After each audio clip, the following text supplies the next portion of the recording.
प्रयागराज की 12 सीटों में से 5 सीटों पर मुसलमान जीत हार परखने का दम रखते हैं। आखिर ऐसा क्या खेल है, इसे जानने के लिए हम आगे बढ़ते हुए मुस्लिम बाहुल इलाके असगरी मार्केट में जा पहुंचे। तो प्रयागराज में हम मौजूद हैं और प्रयागराज का ये इलाका कौन सा इलाका है? अस्करी मार्केट। हाँ? अस्करी मार्केट। असगरी मार्केट। महंगाई की असर पूरी तरीके से पब्लिक पर है। अब हम अगर 15,000 कमाते हैं महीने का, तो 8,000 किराया है, 6-7 हज़ार बच्चों की तालीम है, खत्म। बिजनेस एकदम टूटता जा रहा है। ये नहीं सब वजह ये समझ में आती, पैसा नहीं है लोगों के। और ये उधमबाजी करते जय सिया राम वंदे मातरम, इधर से 50-50 60-60 मोटरसाइकिल भी लेके निकलते हैं। सबको खामोश किया जाए, भाई जो कर रहे हैं करने दें उनको। एक ये परेशानी दुनिया भर की है। ये इलाहाबाद शहर है। इलाहाबाद से कहा है कि एक कहावत चलती है, गंगा जमनी तहजीब, वो इसी शहर से निकली थी। क्या वो तहजीब जो इस शहर से निकली अब वो कमज़ोर हो गई है? बिल्कुल कमज़ोर हो गई। हम चाहते हैं कि भाई गंगा जमुना तहजीब रहे, लेकिन आप नहीं चाहते तो क्या करेंगे हम? आपको पकड़ तो सकते नहीं। इतना डरा के ये माहौल रखा हुआ, 10 बजे बंद कर दीजिए, ये कर दीजिए, वो कर दीजिए। आदमी भाग रहा है, न रोजी कमा पा रहा है, न कुछ कर पा रहा है। देखिए महंगाई पे कंट्रोल कर नहीं रहे। जिस आपसे वादा किया था महंगाई पर, वो वादा पूरा हुआ नहीं है। गैस, तेल, कड़वा तेल, ये 3 चीज हर आदमी को चाहिए। गरीब हो, अमीर हो, मीडियम हो, सबको चाहिए। यहाँ से 3 मिनिस्टर हैं, डिप्टी सीएम यहाँ से आते हैं, तो उससे आप लोगों की सुनवाई बढ़ती नहीं है? नहीं, कोई सुनवाई नहीं है। कोई सुनवाई नहीं हो रही। भाई अब हम लोग खड़े हैं, कोई पूछने ही नहीं आता, कोई नहीं पूछने आता। सबसे हिंदू मुस्लिम कर रहे हैं बस। देखिए इस सरकार में सबसे बड़ी समस्या ये है कि एक ही ऑप्शन है कि जो हिंदू मुस्लिम कर रहे हैं ये बहुत गलत है। सिर्फ हमारे यहाँ भाईचारा मेंटेन है। ये आके जब से हिंदू मुस्लिम कर दिए, कोई हिंदू, मैं हिंदू हूँ, यहाँ मुस्लिम बहुल क्षेत्र में यही काम करता हूँ, कोई आपत्ति नहीं है, कोई तकलीफ नहीं है। लेकिन ये सरकार का एक मुद्दा है, हिंदू मुस्लिम करके जो है वोट को काटा जाए। और महंगाई आप भी देख रहे हैं, सभी लोग देख रहे हैं, हर इंसान परेशान है।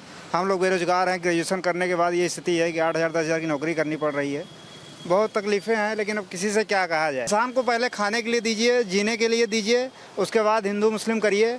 और बाकी हिंदू मुस्लिम ऐसा कुछ नहीं है, यहाँ सब कुछ खैरियत है, सब खुश हैं। हाँ, ये मुस्लिम भाई हैं, मैं खुश हूँ इनसे, ये हमसे खुश है, हम लोगों को कोई आपत्ति नहीं है। लेकिन और चीज़ें जो हैं वो गलत है। विकास को लेकर मुसलमानों को काफी मलाल है।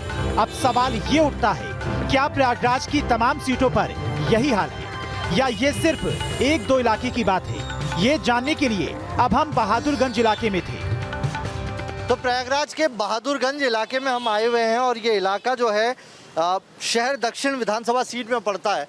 और यहाँ पर हिंदू मुस्लिम दोनों आबादी है, लेकिन मुसलमान तकरीबन 1.5 लाख से ज़्यादा है, जो जीत और हार में एक बड़ा फैक्टर रखते हैं। कुछ लोग हैं यहाँ पर, आइए उनसे बात करते हैं। जो मुस्लिम हैं उनके मुद्दे क्या हैं यहाँ? सबसे बड़ा मुद्दा है महंगाई, भ्रष्टाचार और गैस पेट्रोल का बढ़ता हुआ दाम, बेरोजगारी और क्षेत्र में विकास न होना।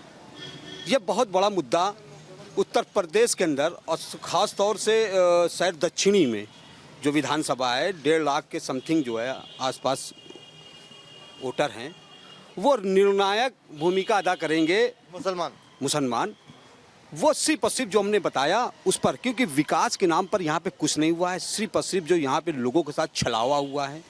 अभी तक मुसलमानों के साथ जो भी पूरे भी अभी तक चुनाव जितने भी हो, उस सब चुनाव में मुसलमानों के साथ छलावा हुआ है उनका। आज जिस तरीके से आप देख रहे हैं कि नफरत के आप जो देख रहे हैं, एक टारगेट किया गया है कि सिर्फ और सिर्फ मुसलमान के नाम से हमको वोट लेना है, हिंदू और मुसलमान करके जो है सत्ता हमको प्राप्त करनी है।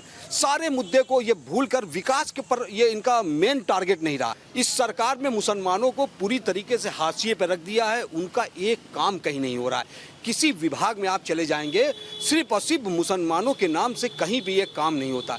उन्होंने कि अगर दंगे होते हैं तो सिर्फ हिंदुओं का मकान नहीं जलता, मुसलमानों का भी जलता है, तो दंगे रोकने से सबको फायदा हुआ है। पहली बार दंगा उनका रोक ही नहीं पाते, हो जाता है दंगा, समझ गई। रह गई मेन चीज़ ये महंगाई, हर आदमी पिस रहा है। मैं खुद 17 साल से पिस रहा हूँ। रिटायरमेंट हो गया, अभी तक पैसा नहीं मिला। बैंक में जाओ, लिख दिया है, लिख दिया है, क्या लिख दिया है? बच्चे हैं देख लो, सब मारे मारे घूम रहे हैं, कहीं काम ही नहीं ना। बिल देखिए, आधा ढूंढ का भेज रहे हैं,